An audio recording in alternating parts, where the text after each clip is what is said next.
नमस्कार मंडळी, कसे आहात सर्वजण? स्वागत आहे तुमचं आपल्या चॅनलवरती। तर एकादशी निमित्त तुम्ही बघू शकता विठ्ठल रुक्मिणीचे मंदिर आहे पंढरपूर मधील। येथील किती छान प्रकारे इथं सजावट केलेली आहे, फुलांची आरास केलेली आहे। तर व्हिडिओ खूप छोटासा बनलेला आहे, शेवटपर्यंत नक्की बघा। आवडल्यास लाईक करा आणि कमेंट मध्ये जय हरी विठ्ठल लिहा।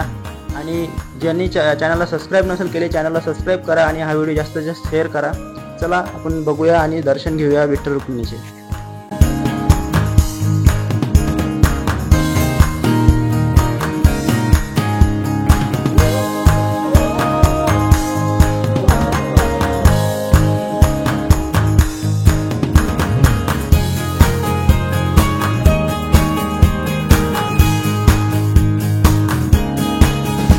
तर आजचा हा व्हिडिओ कसा वाटला कमेंट करून नक्की सांगा। आवडल्यास नक्की लाईक करा आणि जे चॅनलवरती नवीन असतील त्यांनी चॅनलला सबस्क्राइब करा आणि हा व्हिडिओ जास्तीत जास्त शेअर करा। जय हरी विठ्ठल।